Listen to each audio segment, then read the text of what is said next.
Good morning, students. We are going to continue our chapter number 2, the microbial world. In previous video, we have studied about microorganisms. What are microorganisms? Organisms that are so tiny and cannot be seen with naked eyes or can be seen only by using microscope are called microorganisms. We studied about 5 types of microorganisms: algae, fungus, bacteria, protozoa and virus. We studied their characteristics, their shapes and how they live. Now we are going to start useful microorganisms. Microorganisms are useful to us in several ways. They are used in food industry, medicines and agriculture.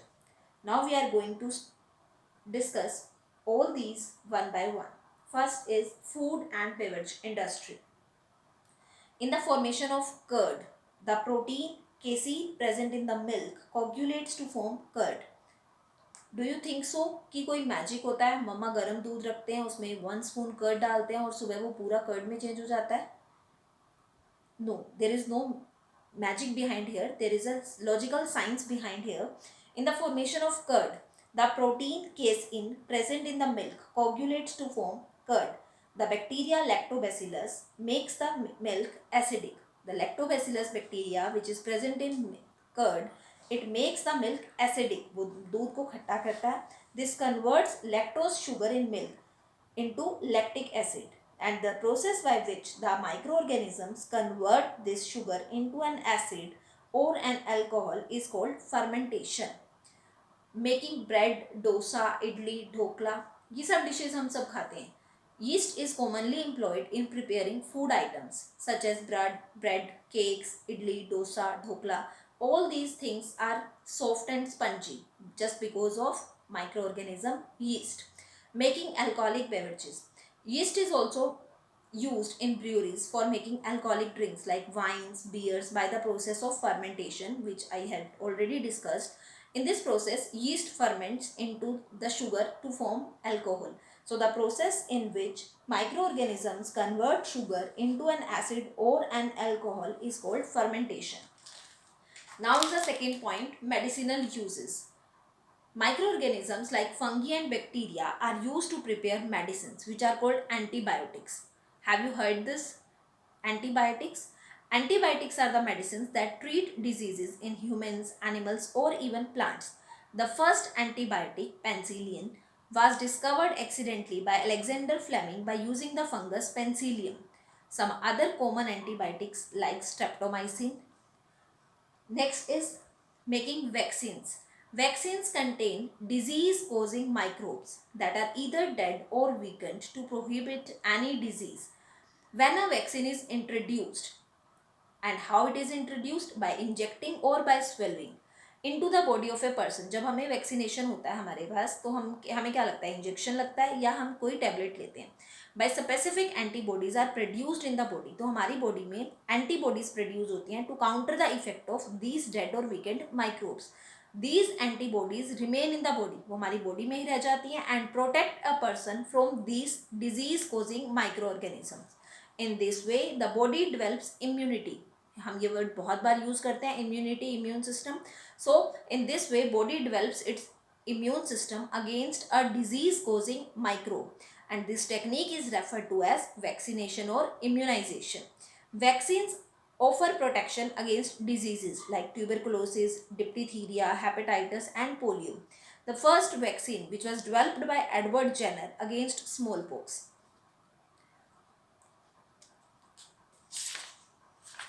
Yeast and bacteria are rich in certain vitamins. That's why they are widely used in making medicine like insulin. That hormone used to treat diabetic patients can also be produced using certain bacteria. Now third point is increasing soil fertility. The amount of nitrogen which is present in the soil in the form of nitrates and nitrites usually impacts the soil fertility. Although 78% nitrogen is present in the atmosphere, but plants cannot use it directly. We have studied in chapter 1. So they have to change into nitrates and nitrites with the help of rhizobium bacteria or nitrobacter the blue-green algae like nostoc, they convert this atmospheric nitrogen into soluble form like nitrate and nitrites or ammonia, which increases the soil fertility. These organisms are referred to as biological nitrogen fixers. So here a question arises, name two nitrogen fixers. So you can give the answer Nitrobacter, Rhizobium and blue-green algae. They help in cleaning the environment also. Microorganism helps in keeping our environment naturally clean by decomposing dead matter. So that means they decay, they clean or they decompose the dead matter into soluble form which is mixed with soil. When added to the wastewater, they get involved in a certain chemical reactions as a result in which they produce enzymes and clean the wastewater. So bacteria can be aerobic or anaerobic. Aerobic means in the presence of air, anaerobic in the absence of air. Bacteria break down many plant and animal waste and produce biogas. Biogas is a gas which can be used as cooking gas or for lighting the houses, especially in remote areas.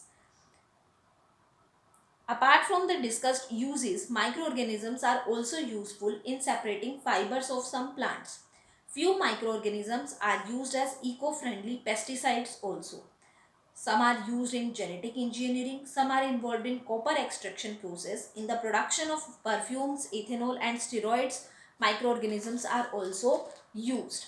Although we have discussed a number of benefits of microorganisms, how they are useful to us, but microorganisms can be harmful to us. They can cause diseases in humans, plants and animals. Even they can spoil the food. So now we are going to discuss harmful microorganisms, how they prove harmful for us. Microorganisms that cause diseases are called pathogens or germs. We have heard this word germs. Microorganisms which cause diseases are called germs or pathogens. Germs generally enter in the body of living organism through air we breathe. हमारी body में germs के जाने के कौन से रास्ते हैं? The air which we breathe, the water which we drink, the food which we eat, through an infected person by direct or indirect contact or by a carrier. Diseases that can be spread from an infected person to a healthy individual through air, water or direct contact are called communicable diseases. Recently, we are also suffering from a pandemic disease which is called corona. It is also a communicable disease which is spreading from infected person to a healthy person through air, water or direct contact. So here is a live example which you are daily listening about it. Some examples of some diseases are cholera, typhoid, hepatitis, common cold, chickenpox, tuberculosis and AIDS. All these diseases are microorganisms based. Diseases causing spreading through air. When an infected person coughs or sneezes, a large amount of fine droplets gets introduced in the air. Communicable disease like common cold or tuberculosis can spread and may cause infection through these tiny droplets. These microbes are carried from an infected person to a healthy person through these droplets. Vector-borne diseases, housefly. These are the common insects that breed diseases. They may sit on dirty place like garbage or animal waste where germs stick to their bodies. If we left our food uncovered, the flies carrying these germs contaminate it. A healthy person may fall sick if he or she eats this food. Insects like houseflies, mosquitoes or cockroaches, these are the vectors or carriers of various diseases like typhoid, malaria, dengue and cholera. Malaria is actually caused by a protozoan called Plasmodium, which is transmitted by the female Anopheles mosquito. Dengue fever is caused by the dengue virus, which spread by female Aedes mosquito.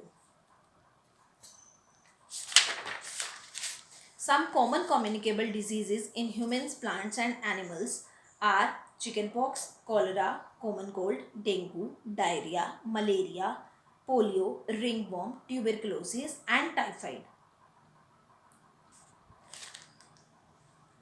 Next is spoiling food.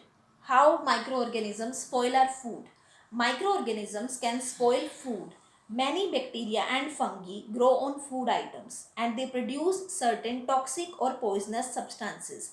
This makes the food unfit for consumption or human use.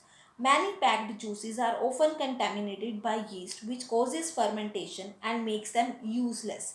If such contaminated food is used, it can lead to the development of symptoms of food poisoning like vomiting, diarrhea, abdominal cramps, etc.